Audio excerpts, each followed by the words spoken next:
Devastating damage expected. Hurricane Katrina, a most powerful hurricane with unprecedented strength, rivaling the intensity of Hurricane Camille of 1969. Most of the area will be uninhabitable for weeks, perhaps longer.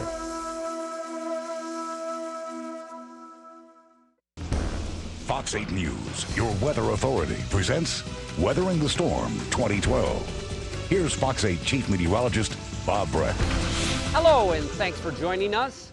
The doomsday warning you just heard came several hours before the storm that changed our lives forever came ashore. It's hard to believe that we're coming up on 7 years since Hurricane Katrina. Now, this surge barrier that I'm standing on has been constructed to prevent what happened during Katrina. This massive structure is 26 feet tall and 1.8 miles in length. Many call it the Great Wall. It's only one part of the beefed up hurricane protection system the Corps has developed. The goal? To reduce the risk of catastrophic flooding. But we quickly add, living where we do, that risk can never completely be eliminated. Now, over the next hour, John Snell will give us a progress report on the Corps' improvements. Billions of dollars worth of work that's been done that's impressed even the Corps' harshest critics. Now, most, if not all of you, can feel safer. Still, a significant number of you should be ready to go at any point over the next few months. More on that point later. Also, meteorologist Nicandra Norwood will have a dramatic demonstration where she explains how you risk your life when you underestimate the danger from high winds. Meteorologist Dawn Brown gets you ready to hit the road in case contraflow goes into effect. And from Facebook and Twitter to the Fox 8 weather app, you don't want to miss meteorologist Chris Franklin's report where he looks into the explosion of social media and why some argue it can literally be a lifesaver. Meteorologist Kim Vaughn investigates the potential El Nino factor. This could mean a drop in named storms compared to last year. And coming up, I'll show you why the force of storm surge is so destructive in a hurricane. But first, let's start with John Snell. We derogatorily refer to ourselves as the East Plaquemine Spillway. Neighbors David Gegenheimer and Aloma Savastano live on the wrong side of the wall. It's not a matter of if we have a flood again, it's just a matter of when. We're now the funnel. On the east bank of Plaquemines Parish, the tiny community of Braithwaite sits just outside the new $14 billion hurricane protection system. They fear the St. Bernard flood wall will inundate them with more water. Somebody's got to be on the other side of the wall. They're going to build the wall someplace. Well, and it's 400 households. This is home. You want to give up your home? 1 million people on the other side of these walls now live with one of the great ironies of Katrina. The government says it can defend against a storm with a 1% likelihood of happening in any given year. Technically, that's less protection than was promised after Betsy. But even the harshest Corps critics will tell you that the system today is far more reliable. Pre-Katrina, people worried a big, powerful hurricane would overtop the system.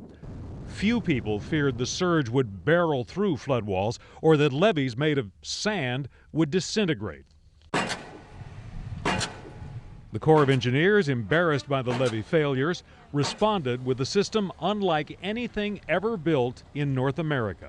This is once-in-a-generation type work. We've tried to go back and look at the Hoover Dam. We've tried to go back and look at other large infrastructure projects in the nation, and we're having a tough time finding comparable projects. In the east, a 2-mile-long surge barrier, the Great Wall of New Orleans and St. Bernard. On the West Bank, the world's largest drainage pumping station. 150 miles of levees, flood walls, gates, barriers, and pumps. If a carbon copy of Katrina, the storm, passed across the delta of the Mississippi River in southeast Louisiana and hit in the exact same spots, New Orleans would largely be spared. Civil engineer H.J. Bosworth is part of levees.org, the citizens group formed after the colossal failures of Katrina. Believe it or not, what has been done in the past 6 years has been checked, has been vetted, has been analyzed, has been criticized for a change. And what critics do a lot of times is make the work better. That's not exactly coming from a Corps apologist. Your organization is arguably the We're most right there. vocal, harshest Corps. We're critics. Group. We're not anti-Corps. We're anti-disinformation, and we're hard on the Corps, absolutely. Because we can be, because we think it's important. But you think they've delivered a system that's better? It is absolutely better than it was. I think we have a more honest level of minimal protection. Tulane environmental law expert Mark Davis believes the new defenses are better and wholly inadequate. I don't think there's any place in the United States or in the world that can build a future based upon a 1 in 100-year level of protection. In New Orleans East, for example, Bosworth argues the levee could be raised just a few feet. An extra $2 billion or so could buy dramatically better protection. Parts of the system are not quite finished. The Corps is still building yet another set of giant gates where the Industrial Canal meets Lake Pontchartrain, though engineers say they can already defend against the 100-year storm. Work to raise the causeway continues, although below the surface, they say the new defenses are in place. Mother Nature at its finest. Thousands of people on the North Shore remain exposed, a point Tropical Storm Lee drove home last year.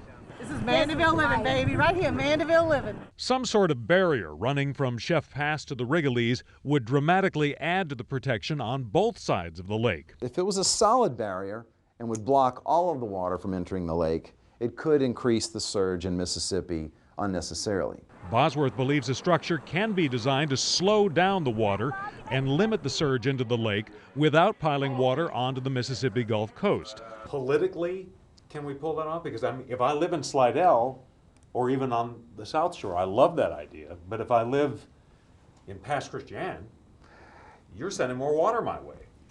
I'm going to call my congressman. It's absolutely a political football. It's a political hot potato.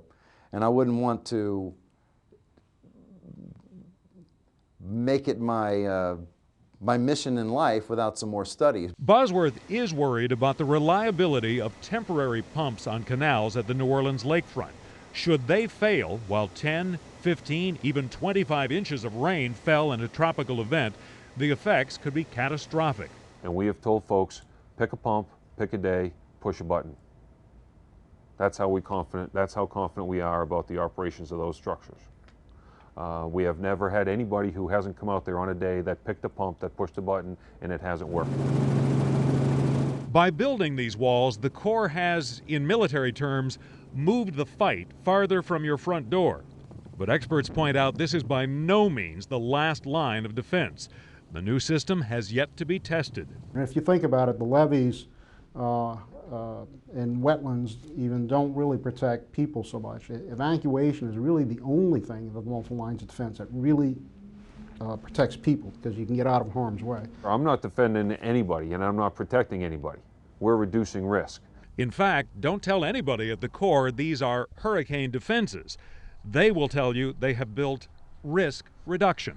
But there is still going to be some residual risk at the end of the day. There is going to be a bigger storm that comes. No two storms are alike, but only the next Katrina cousin will truly tell us how much risk they've eliminated. For Weathering the Storm, I'm John Snell. I'm sure all of you have seen these jugs of water when they're filled up. You know, you're at the office or home, you pick them up and put them on your water dispenser, and the first thing you notice is, geez, these things are heavy. 5 gallons of water weighing over 40 pounds.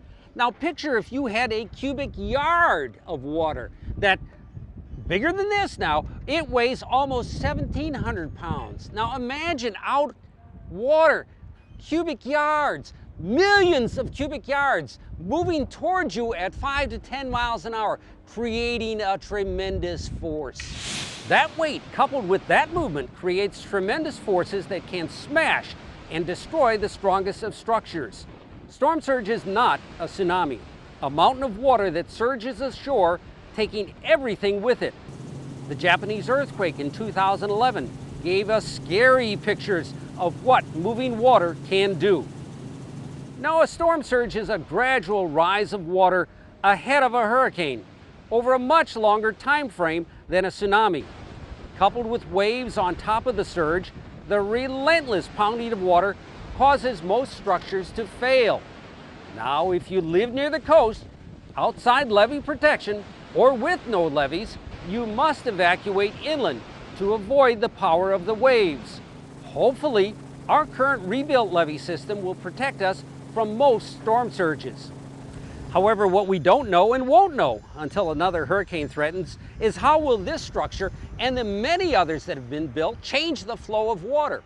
What I fear is that this structure may push more water in the Lake Pontchartrain so that the North Shore, the Mandeville Lakefront, Lacombe, Slidell, and how about the Mississippi Gulf Coast? Those of you over at Waveland, Bay St. Louis, past Christiane, you may see higher waters over there because of these structures. Remember, the wind you hide from, but it's the water you must run from. We shift gears to focus on ways to, in effect, hide from the wind. Now, the right kind of protection can be the difference between minor damage or complete structural failure. The Condra Norwood takes a look at just what those winds can do. We also learn what options are available to protect your home and why you should go tapeless. I was up there when I was born. Jimmy Organ appreciates a pleasant breeze on a sunny late spring day, but it's peace of mind he enjoys most. Don't have to worry about them at all. The impact-resistant windows he installed last year are living up to his expectations. I love them. It's nice and quiet inside, and as my age, I don't have to carry these boards and all to put up my foot of hurricane and all anymore. I love it, you know. If I'm away on vacation, I don't have to worry about it. A worry we all know too well. The National Data and Buoy Center is based at Stennis, just across the Mississippi state line. Stephen Kukula shows us why those with unprotected windows should worry. The forecasters are relying on known data and accurate data. That data helps us forecast storms, and it's the anemometers they test at this facility that give us some of the best readings on what's happening just above the water during a hurricane. We manufacture those weather buoys, and we assemble them, test them, and we're the point of origin. This wind tunnel can generate winds near Category 4 storm strength. We're at 55 meters per second, roughly 110 miles per hour, and we're approaching Category 3. The roar and shuddering of the instrument gives a bit of an indication of how dangerous it could be in an uncontrolled environment. This animation depicts the importance of protecting all of the exterior openings of your home. Just one blown out window or door could lead to disaster. High winds blasting through even a small opening exert high pressure on the walls and roof. These internal pressures can combine with the external pressure of winds blowing over your home, leading to catastrophic damage. 7 of 10 of Americans across this country believe that tape is a good strategy for hurricane protection. That disturbing fact came in a recent survey from the Federal Alliance for Safe Homes, known as FLASH. Leslie Chapman Henderson is president and CEO of the nonprofit charged with helping people weather natural disasters. I want to cover as much of the glass as possible. Her organization wants everyone to know that tape is not a safe alternative. They launched a campaign called Go Tapeless during this spring's hurricane conference. This is a serious safety issue, and together all of us are going to set everybody here and across the hurricane belt on the right path to being safe and protected and coming home to the windows that are intact. Taping windows can create large, sharp missiles. Emergency boarding is a better strategy, but there are also a number of more expensive but easier to manage alternatives. Before we did the old way, you put the tape or the wood up. Sometimes it works, sometimes it doesn't. Rosemary Wells and her family made a quick escape during the last storm. I wasn't able to actually completely keep the house from getting damaged. We was able to put a few things on the windows and stuff like that, but my family was first. Wells thinks the roll-down shutters are the best fit for her family. You actually roll them up and down from inside, so that would be easier. While I'm protecting some, my other kids can help, roll the windows down so we can hurry up. Permanent fixtures cut way down on prep time during an evacuation. We have a sample here that we can test out just to see how strong this hurricane impact glass is and how it works out. Gonna wear safety goggles just in case and have some gloves here. I don't know, not much of a baseball girl, but we'll see if we can swing it hard enough.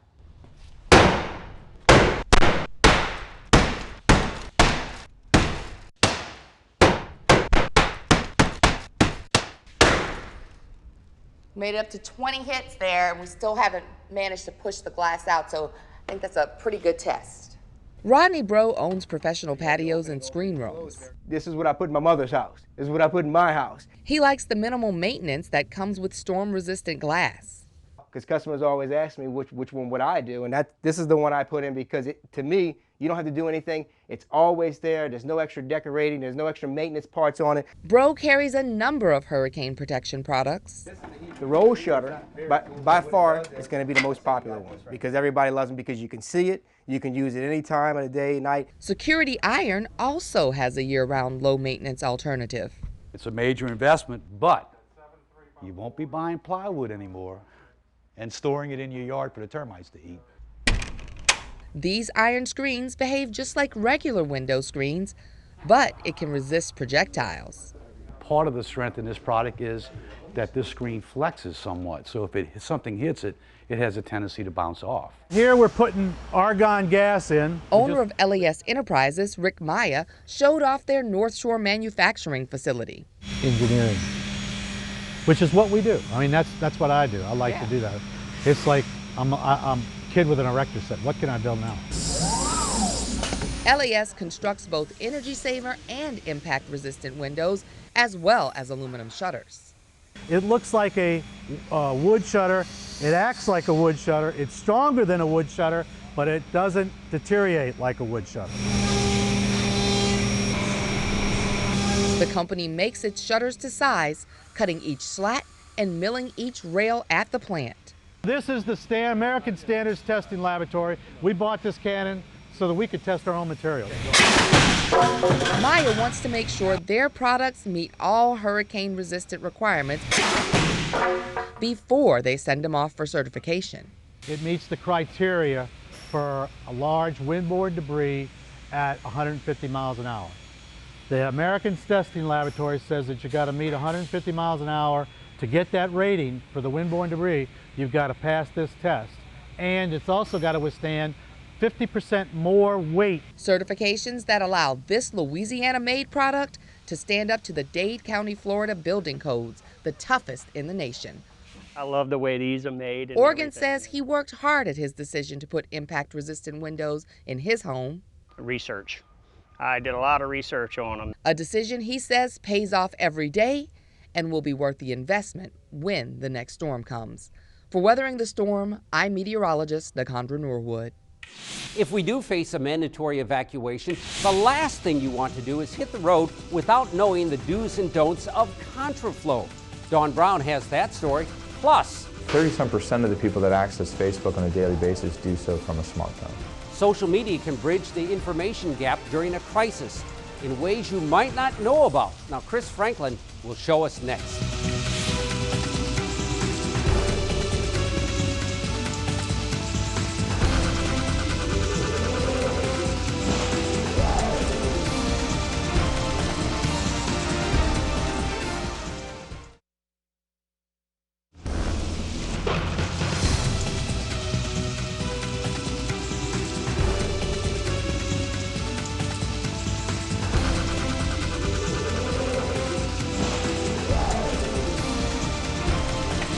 When people share Katrina stories, many of them tell me it was the first time they ever read or sent a text message. Of course, I'm talking about those of a certain age. Look how far we've come since Katrina when it comes to the high-tech ways all of us communicate. As technology improves, it can also be a lifesaver during a serious threat. With more on that, here's meteorologist Chris Franklin. Facebook, Twitter, the age of information is rapidly evolving, and so are people. Just 7 years ago during Katrina, few people had ever heard of Facebook, and Twitter wasn't even around. But since then, the social media world has experienced a rapid advance, and everyone is jumping on board, and not just young people. The age and sexual breakdowns across really do mirror the population at large. You really are seeing the baby boomers. Now, your people over 70, okay, maybe not so much so. But that baby boomer audience is definitely getting on with greater and greater frequency. According to Facebook, there are now over 500 million users worldwide. Many are now looking for this social networking site to be a crucial information tool before, during, or after a disaster. If Katrina were to hit today, how much easier communication would be, for individuals, mostly for companies. In fact, there's a lot of companies right now, only reason they have a Facebook page, for instance, it's an emergency response tool. They're probably best used to communicate with people who have evacuated from a disaster area and are cut off from the local news, for instance, and are relying on a national news feed, which we all learned during Katrina. If you really wanted what was going on, you found a way to get to your local newscast. We all know the dangers of tropical weather and other disasters. Every year at this time, residents begin their plans of preparation and possible evacuation. Information is key, and Louisiana seems to be leading the way. Louisiana was the first state that actually had applications for the iPhones. It's Get a Game Plan and our business Get a Game Plan, which you can download and have on your iPhone. But we use the social media all the time through either Facebook, Twitter, and those kinds of means. It's a very good tool for us to get out information. Well, not only do most of the parishes have their own websites, Facebook pages, and Twitter accounts, but so do we here at Fox 8. You can also get the latest information by downloading our news app or weather app for your smartphone. And for maybe those that aren't quite as computer savvy, you can still get the Midland Weather Radio for alerts. Many government organizations have begun using social media sites to provide the general public with updates on projects in the works, progress being made, and day-to-day happenings. But during a disaster or crisis, information can be disseminated in seconds. It's an immediate, quick information for public. But I would, again, caution to make sure that it's the media, Twitter that's coming out, or social page, or GOSEP, so that you can verify it is correct. One admitted downside of social media is that lots of information can lead to some misinformation. So you want to make sure that the information you're getting is accurate, and you can go to GOSEP's webpage. We have an emergency.org page too that'll have information on it for the public. As of now, it's all about redundancy. It's about getting information out, how people receive it. This way we serve people on Facebook. If they have a weather radio, great, we still have that broadcast, and we're letting people know, watch your favorite television station, go where you get information. Wherever it is, redundancy is key to get the word out. But with the rapid evolution of social media sites, many aren't just sitting at home using their computer, they're out in the world. 30% of the people that access Facebook on a daily basis do so from a smartphone. So the platforms are all becoming very, very mobile oriented. Society in general digitally is becoming more mobile. By 2013, they're saying your cell phone's going to be the primary onboarding tool to the internet. To get information to people to their smartphone where they are about, here's the hurricane, here's where it's going, or faster fuse stuff, here's a tornado, here's where it's going. It's critical, so I think we have to go that way. So I see it as a means to disseminate warnings in the future. We're not there yet, but I think that's where we're headed. And just like us at Fox 8, the National Weather Service can use information from the public to determine how strong a storm is, or even what type of warning may need to be issued. We've had a lot of tornadoes in our area, so we're looking forward to getting those pictures, seeing the verification, interacting with people in that regard. But you can send what happened at your house. I'm getting this size hail. That helps us. We look at it, and it helps us ground truth those warnings, so we know what's going on the ground, and then actually influence us as on where that warning may go later on. A lack of weather data has always been a problem for meteorologists. There just aren't enough thermometers and anemometers around the world for complete coverage. But here again, social media to the rescue. And even with tornado surveys that we do now, if it hits a populated area, we're going to know about it. But if it strikes in the middle of a swamp or the middle of the woods, we got to hunt for it to make sure it's there. If you don't hunt for it, it will never go down in history as a tornado. unless you have one guy with a smartphone out on a pirogue. That sends it to Facebook from out there. Take a break from the alligators and send us a Facebook picture. The internet age has forced all of us to change with the times. But don't worry, even those opposed to the smartphone and Wi-Fi can still get all of their information the old-fashioned way on television and radio. For Weathering the Storm, I'm meteorologist Chris Franklin. If we do face a major threat this year, state police want you to think of contraflow as your last resort. Now, they want you to leave before they start shutting down certain exits to allow contraflow to begin. This will prevent the type of gridlock we saw in 2008 during Gustav. Now, there's a great smartphone app from the governor's office, and it can help you learn how contraflow works. Download the Get a Game Plan app onto your iPhone, iPad, or Android. Meteorologist Dawn Brown takes a closer look at what you need to know before you hit the road. The traffic snarls during a hurricane evacuation could be avoided if people mapped out several routes to their destination in advance. Contraflow keeps all lanes going north and west on the interstates. You can go east until you get to Mississippi. We're going to get to the problems in Mississippi in just a second. In Metro New Orleans, Clearview Parkway divides westbound and eastbound traffic, but you can make your life easier by learning the on-ramps in the city that will get you onto the interstate faster and make your ride smoother. If you want to go north, get on the I-10 westbound ramp from the north or lake side of the interstate at Williams and Kenner, Veterans in Metairie, or Clearview in Metairie. And again, this is to take you north. You have to be on the westbound side. If you want to go west, you have to get on I-10 from the eastbound exit ramps. Approach I-10 from the south or the riverside, and you can get on these exit ramps at Williams, Veterans, or Clearview. Yes, you're going to be getting onto the interstate where normally you get off the interstate. Clearview is also the place where state police will make you cross over I-10 from westbound to eastbound lanes if you want to go west toward Baton Rouge or Houston. And remember, that's the only place you can do it on the interstate, at Clearview. Clearview is one of 4 locations where the interstate crosses over. There's also going to be a crossover on I-10 near LaPlace. That takes that westbound traffic back from the eastbound lanes to the westbound lanes on I-10. On the North Shore, there is also a crossover at I-55, which will put northbound traffic on the southbound lanes. If you're trying to drive east, remember, Mississippi will force you to cross over to the southbound lanes on I-59 at the state line and continue heading north. If you know you're going to evacuate, map out your exit strategy early. Prepare today for the hurricane season. The faster you get out on the road, the faster you'll avoid traffic gridlock when everybody is ordered out of town. For Weathering the Storm, I'm meteorologist Dawn Brown. Next, we'll talk to a guy who gets paid to plan for disaster, but he hasn't lost his sense of humor. Those black things on the bottom called tires, or do they have tread? Jerry Sneed is only half joking, though. More on what you should do way before anything scary gets into the Gulf. That's coming up next.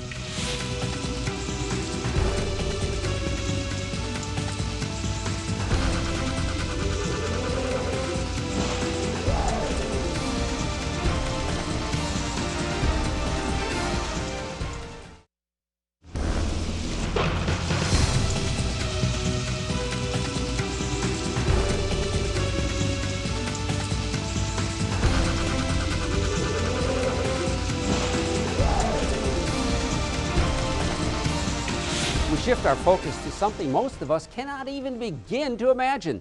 It's the challenge of coordinating a full-scale evacuation. Rob Masson has the latest on what emergency planners are up against in New Orleans. We know all too well how dangerous a hurricane can be. High winds, floodwaters, the power outages, and worse. And it's important to plan now to get out. If we ask for the mandatory evacuation, they need to heed those warnings and leave. Since Katrina, thousands of New Orleanians have raised their homes. We was on a slab. So you got it up about 2 feet above Yes. where it was. But emergency officials say no one should be lulled into thinking they would be safe in a storm, no matter how high their house has gone up. We're going to lose electricity. We possibly will lose water.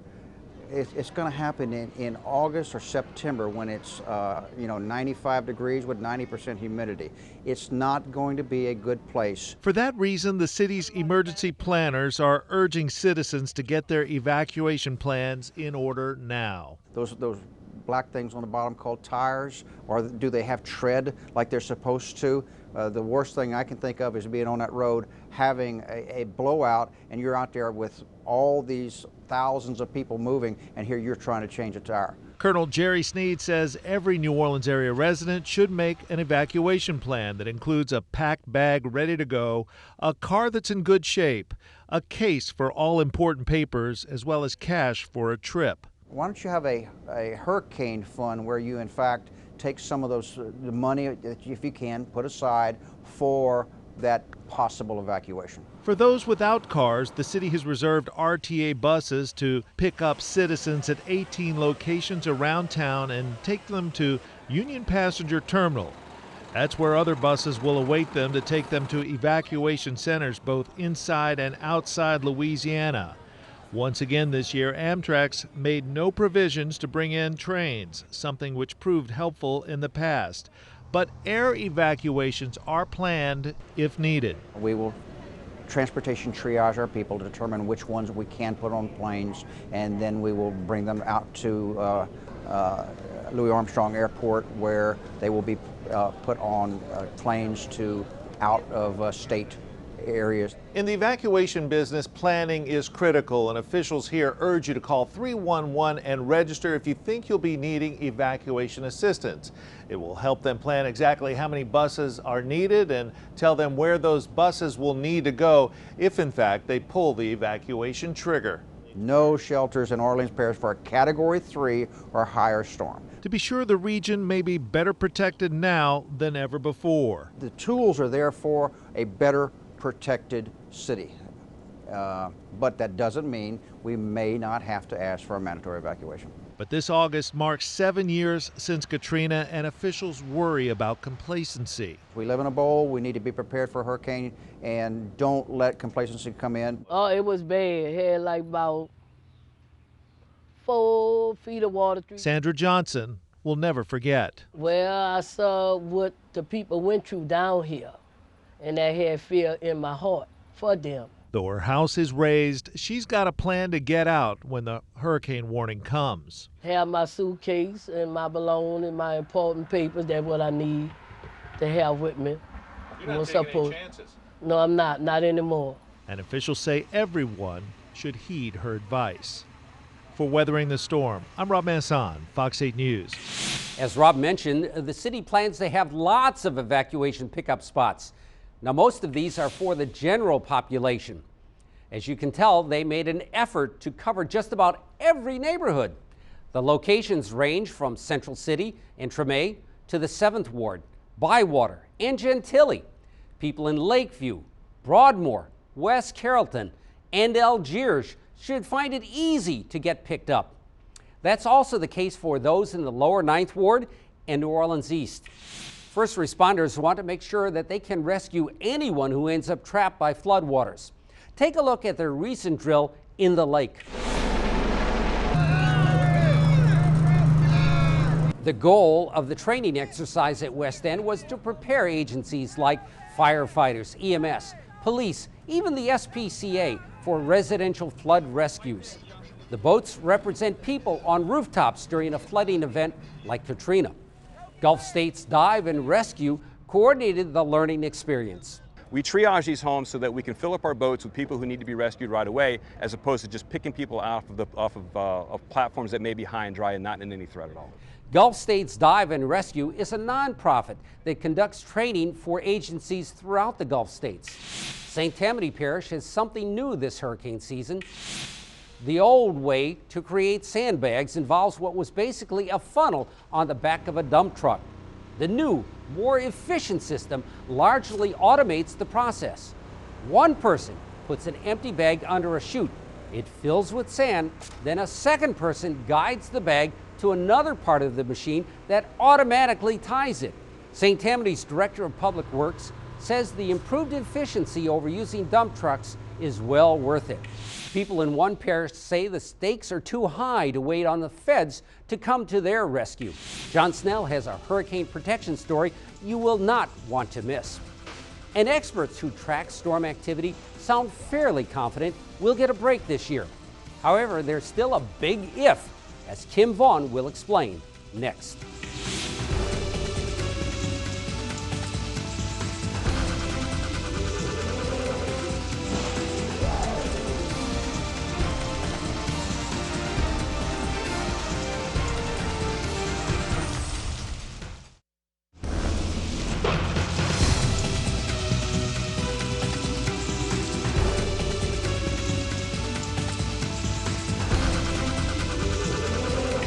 My colleagues, forecasters who work for the U.S. government, do not believe 2012 will be a year like Katrina. Dr. Gray's team at Colorado State University also points to signs of an average, maybe even a below average season. Still, one key factor remains up in the air. Here's meteorologist Kim Vaughn. The 2011 hurricane season was another active season with the presence of La Nina, the cooling of the equatorial Pacific waters. La Nina brought reduced wind shear to the tropical Atlantic, but also the tropical Atlantic waters were very warm. This combination led to an above normal season, 19 named storms, 7 hurricanes, and 4 becoming major hurricanes with winds over 111 miles per hour. One important observation about the 2011 season was most of the storms made the turn away from the East Coast except one, Hurricane Irene, which was a Category 3. The other U.S. storm to make landfall was Tropical Storm Lee. It plagued Louisiana for days, bringing 10 to 15 inches of rainfall. For the 2012 hurricane season, La Nina is gone. Signs point to a likely transition into El Nino conditions. El Nino is a warming of the equatorial Pacific Ocean. This pattern will likely lead to increased wind shear during the months ahead. When strong winds blow into the Caribbean and Atlantic from the southwest, they tend to shear off the tops of thunderstorms before they can develop or strengthen into tropical systems. Also, the warm Atlantic Ocean waters, where storms often develop and fuels tropical systems, are much cooler compared to the past 2 years. This has led to a forecast of a below normal season. An average season has 12 named storms, including 6 hurricanes, with 2 becoming major hurricanes. Dr. Gray recently came out with his updated forecast in early April, which calls for 10 named storms, 4 hurricanes, and 2 becoming major storms. Also, NOAA's Climate Prediction Center, a division of the National Weather Service, released its 2012 seasonal forecast. NOAA predicts about 9 to 15 named storms. Of those, as many as 4 to 8 could become hurricanes, with 1 to 3 major hurricanes this year. In other words, Category 3 or stronger. As I mentioned a moment ago, the experts say we should get a break because of El Nino. El Nino tends to increase the wind shear. Wind shear tends then to suppress or even kill off hurricanes. So if El Nino forms, that would be a limiting factor to the season's strength. Forecaster Jerry Bell concedes the range of expected storms, anywhere between 9 to 15, is a bit wider than the past years. He says that's because of a bit of uncertainty lingers as to whether or not the El Nino pattern will start in a few months and how strong it will actually be. It's also worth noting Dr. Gray and NOAA do not predict where and when any of these storms may hit. Landfall is dictated by weather patterns in place at the time the storm approaches. We all know that hurricane season starts June 1st and ends November 30th. Based on climatology, the main peak for tropical activity for the Gulf Coast arrives in the months of August and September. As we have seen in the past, June and July storms are always possible.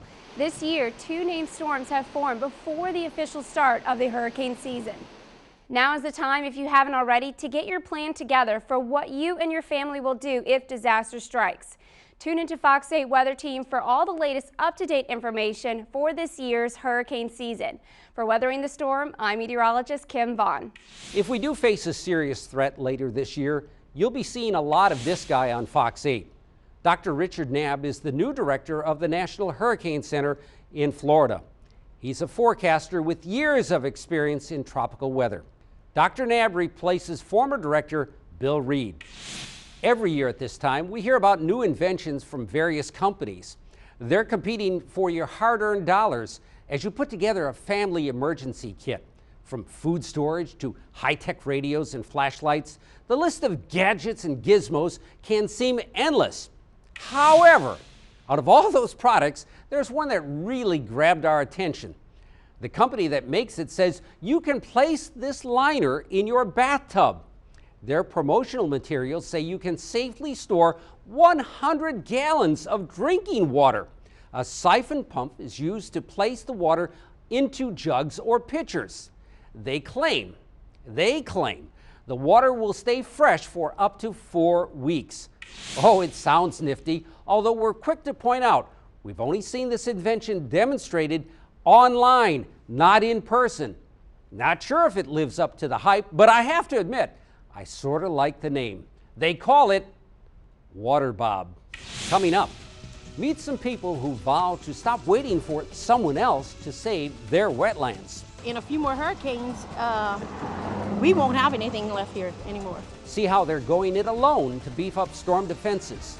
John Snell has that story when we come back. All of us in South Louisiana live with less natural hurricane protection than in years past because the wetlands are vanishing. But few places are as exposed as the Houma area. Now, John Snell explains why Terrebonne Parish is not waiting on the federal government to bail them out. But this was all marshland.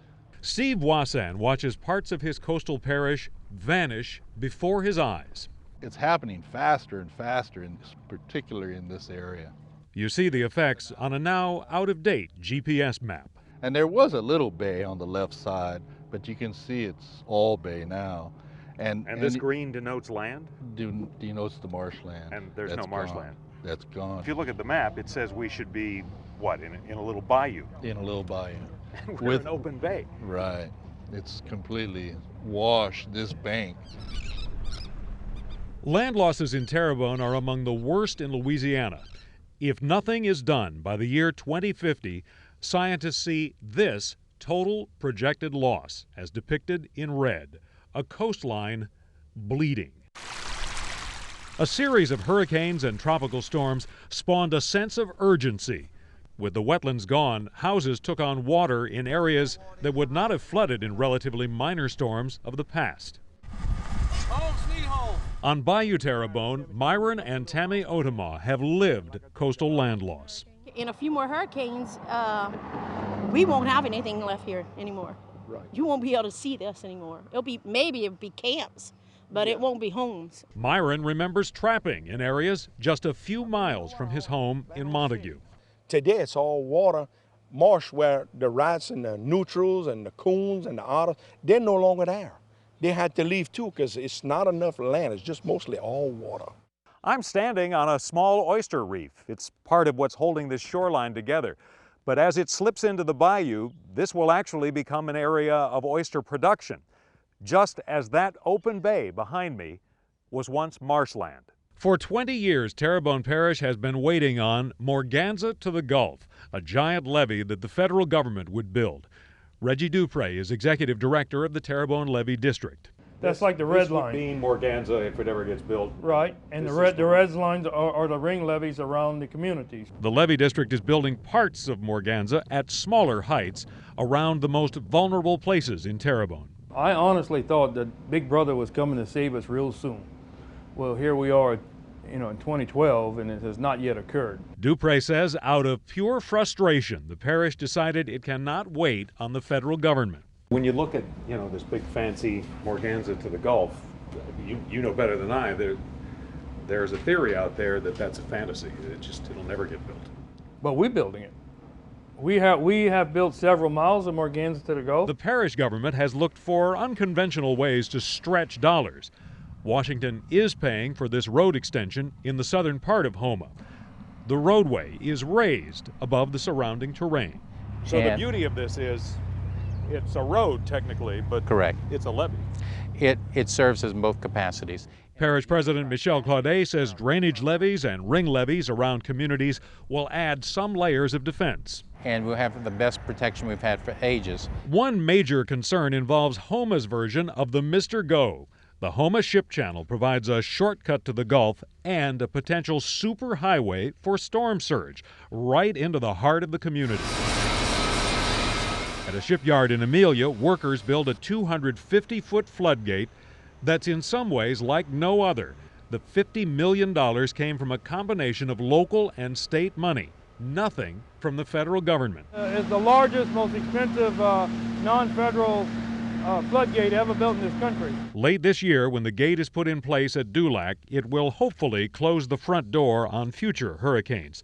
The state has helped, but these new defenses were made possible largely because several years ago, local voters slapped a quarter-cent sales tax on themselves, a point Terrebonne stresses to the powers that be in Washington. We have skin in the game, and we're asking for a helping hand. We're not asking for a handout.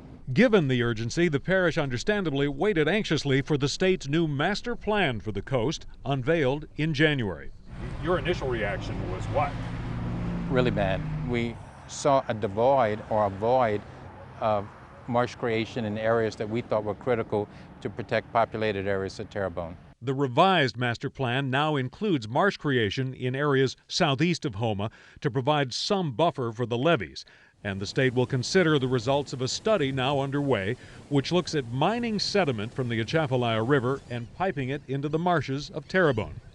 Cost for building land by long distance usually run into the stratosphere, but the parish is trying to prove the process can be done more cheaply.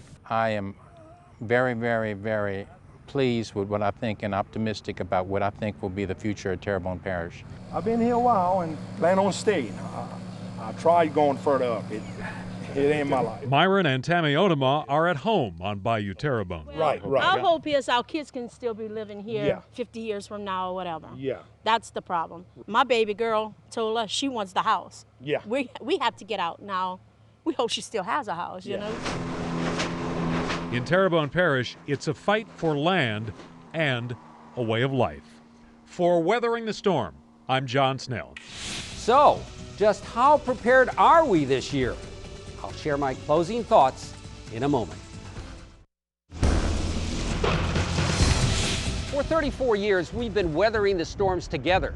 We've had many near misses, but nothing compares to Katrina, the storm that changed our lives forever. Now, we don't know when a Katrina-type storm will return. What we do know is that we're far better protected. We now have more than $14 billion worth of construction by the Corps of Engineers. Most of the work is finished, from higher and stronger levees to numerous flood walls and floodgates to this great wall that forms a key part of the entire system. With most Category 3 or stronger storms, we should not see a repeat of catastrophic flooding. This is my 35th hurricane season at Channel 8, and over the years I've seen numerous changes over those 3.5 decades, but one thing remains constant: our commitment to you. We do everything possible to provide you with the most accurate and understandable weather data. Fox 8 is dedicated to helping you make the best decision for you and your family. We have earned your trust through our knowledge plus experience. I promise that my staff and I will continue to work hard to earn your trust. From all of us at the Fox 8 family, thanks for watching. Fox 8 is proudly locally owned.